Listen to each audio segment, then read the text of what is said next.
जय श्री राम। प्यारे भक्तों, एक बहुत ही अहम प्रश्न है जो कई बार पूछा जाता है कि हम प्रतिदिन पूजा पाठ करते हैं, उसके बाद भी घर में लड़ाई होती रहती है। इसका क्या कारण है? देखो, कारण कई हो सकते हैं।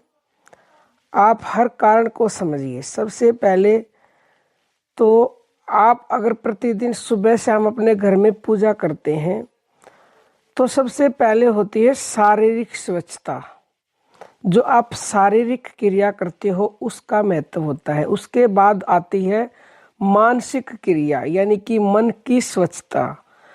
तो सबसे पहले बात करेंगे शारीरिक स्वच्छता की। जो शारीरिक आप क्रिया करते हो, यानी कि जब आप पूजा करते हो तो आपको ये पूरा ध्यान रखना है कि आप उस समय जैसे जोत बत्ती लगाते हो अपने घर में, तो आपके घर की सबसे पहले तो मंदिर की दिशा ठीक होनी चाहिए। आपका मंदिर ऐसे रखा होना चाहिए कि जब आप पूजा करो तो आपका मुख पूर्व दिशा में हो, यानी कि पूर्व की दिशा में बैक पे आपका मंदिर लगा हो और आप बैठे हो सामने, तो आपका मुख पूर्व दिशा में है। ये सबसे सर्वोत्तम जगह होती है मंदिर को लगाने के लिए। फिर आपको ये ध्यान रखना है कि आपके मंदिर की हर चीज स्वच्छ हो, मूर्तियां स्वच्छ हो, भगवान की जोत बत्ती जिसमें लगाते हो वो सारी चीजें स्वच्छ हो। और जहाँ पर भी आप बैठ के पूजा करते हो, यानी कि जो भी आसन है वो आसन स्वच्छ हो, और वो आसन आपको बिछा के उसके ऊपर बैठ के ही पूजा करनी है। नहीं तो आप जो पूजा करोगे, नाम जप करोगे, उसकी सारी शक्ति जमीन में चली जाती है बगैर आसन के आप करोगे तो ये तो हुई शारीरिक बातें। और आपने नहा धो करके साफ कपड़े पहन करके पूजा करनी है। और जब आप पूजा करें तो कोशिश उस समय ये करनी है कि आपका मन, चाहे आप 2 मिनट क्यों ना करें, कि आपका मन वहाँ पे लगे पूजा में। ये नहीं है कि आपने नाम लिया भगवान का और मन कहीं और है। तो इसीलिए फिर आपके घर में लड़ाई झगड़े भी होते हैं। क्यों? क्योंकि ये सब चीज़ें अगर आप नहीं करते, ठीक से नहाते धोते नहीं हो, मंदिर का मुख सही दिशा में नहीं है, या फिर मंदिर में खंडित मूर्तियां हैं, तो आपके घर में नकारात्मक ऊर्जा बढ़ जाती है इन सब चीज़ों से।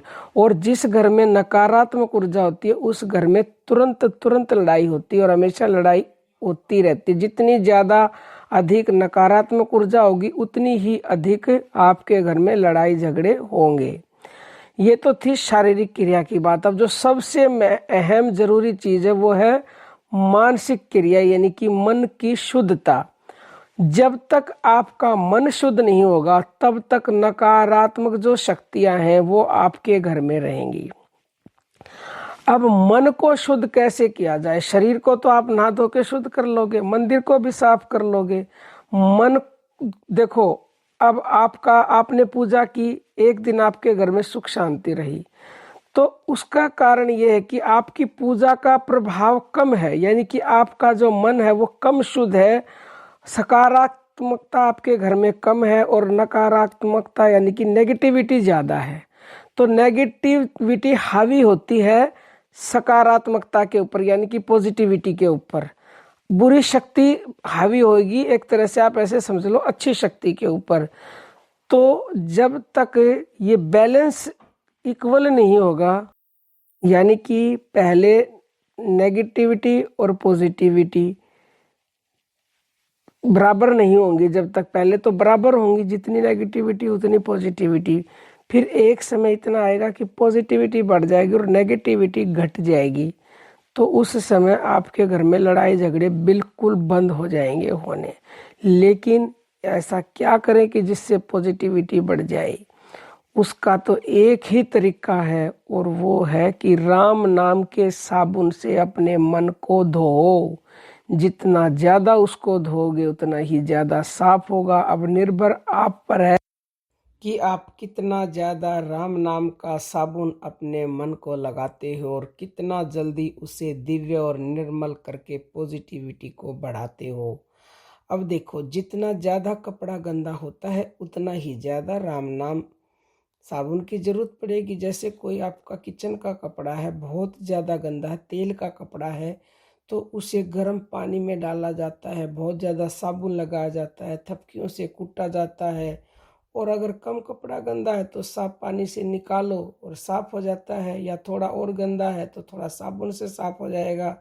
तो ऐसे ही आपका मन भी है, जितना ज़्यादा उसमें नेगेटिविटी भरी है, जितने ज़्यादा दुष्कर्म उसमें भरे हुए हैं, जितने ज़्यादा पाप उसमें है, उतने ही ज़्यादा नाम जप साबुन की जरूरत पड़ेगी, यानी कि राम नाम के साबुन की भक्ति की जरूरत पड़ेगी। तो आप भक्ति कीजिए ज़्यादा से ज़्यादा, तो वो जो नेगेटिविटी है, जो बुरी शक्ति है आपके घर में, वो कम हो जाएगी, उसका प्रभाव खत्म हो जाएगा। और जिस दिन उसका प्रभाव खत्म हो गया, उसी दिन आपके घर के लड़ाई झगड़े हमेशा हमेशा के लिए समाप्त हो जाएंगे। प्यारे भक्तों, अगर ये वीडियो पसंद आई है तो ज़्यादा से ज़्यादा इसे शेयर करें और इन बातों को सुन करके अपने जीवन में उतारें और अपनी भक्ति को बढ़ा दें, क्योंकि भक्ति ही एक ऐसी चीज़ है जिसमें आप बेसब्री कर सकते हो। कहते हो ना, बेसब्री हर चीज़ की बुरी है। बेसब्री करनी है तो कर ले हरि भजन में, और 3 लोक का सुख मिलता है केवल हरि भजन में। तो तीनों लोकों का सुख आपको यहाँ मिलेंगे, तो इसमें ही बेसब्री कर लो, और किसी चीज़ की बेसब्री अच्छी नहीं होती। तो जितनी ज़्यादा बेसब्री करेगी उतना ही जल्दी आपका मन निर्मल हो जाएगा और सकारात्मकता बढ़ जाएगी। अब हम अपनी वाणी को विराम देते हैं। जय श्री राम प्यारे भक्त।